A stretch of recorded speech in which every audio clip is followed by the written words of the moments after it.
Ma'am Abhay Chautala ने आज अपने संबोधन में कहा था कि जिक्र चल रहा है कि कुमारी शैलजा आगे हैं, लेकिन ये एक हवाई बातें हैं, उनके तो नेता ही खिलाफत कर रहे हैं उनके।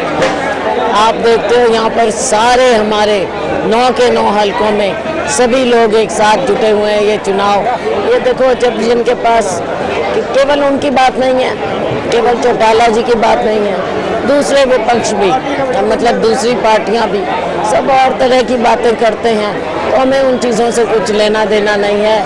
लोग जब हमारे साथ हों तो हम इन चीज़ों की परवाह नहीं करते। श्री गणपति ज्वेलर्स डबवाली श्री राम कुमार जी गंगावालों का भारत सरकार द्वारा मान्यता प्राप्त मशहूर हॉलमार्क ज्वेलरी भव्य शोरूम।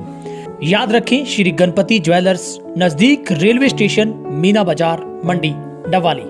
संपर्क करें 9306987388।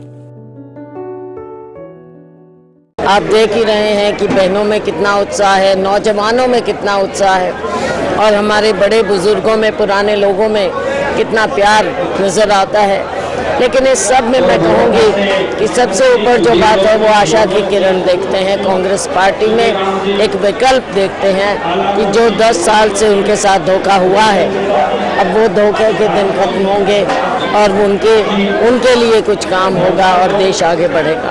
मैम, इससे पहले भी आप 2 बार सांसद सिरसा से रह चुकी हैं, तो आपने एक स्पीच में जिक्र किया था कि रिकॉर्ड मतों से जिताया था, तो इस बार क्या वो रिकॉर्ड टूटने वाला है? ये जनता तय करेगी, ये लोगों का दरबार है।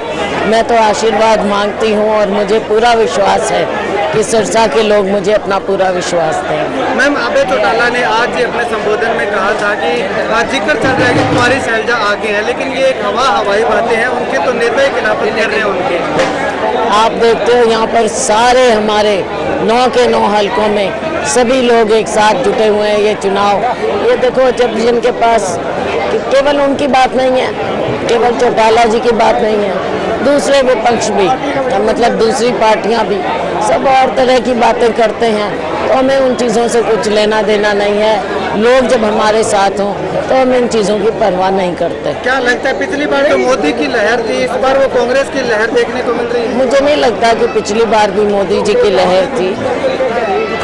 सबसे शुरू में ज़रूर कुछ बातें कही, 15-20 लाख रुपए और ये सब बातें, तो लोगों को लगा कि शायद कुछ बात मिलेगी। पिछली बार भी मुझे नहीं लगता कि मोदी जी की लहर थी।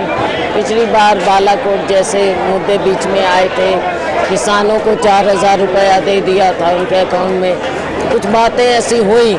लेकिन अब लोग इनकी असलियत जान गए हैं, क्योंकि पिछले 5 साल में इन्होंने किसानों को लाठियां मारी। हर वर्ग को जो भी आवाज़ उठाना चाहे उसके ऊपर या तो ईडी भेज दें या आईटी भेज दें, सीबीआई लगा दें, इस तरह के हथकंडे अपनाए हैं। लोगों को भ्रष्ट कहते हैं, लेकिन अगर इनकी पार्टी में चले जाएं तो वो गंगा स्नान हो जाता है उनका। तो ये सारी असलियत अब लोगों के सामने आ गई। मैम, चुनाव से पहले राम मंदिर का निर्माण करना हिंदू धर्म की बात है, और सनातन धर्म में शंकराचार्य जी ने कहा कि ये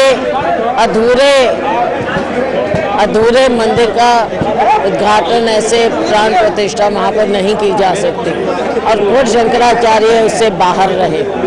तो ऐसी बातें, और अब केवल इसलिए किया गया कि ये इनको लगता था कि चुनाव में इसको मुद्दा बनाएंगे, लेकिन ये नहीं बना, मुद्दा नहीं बना।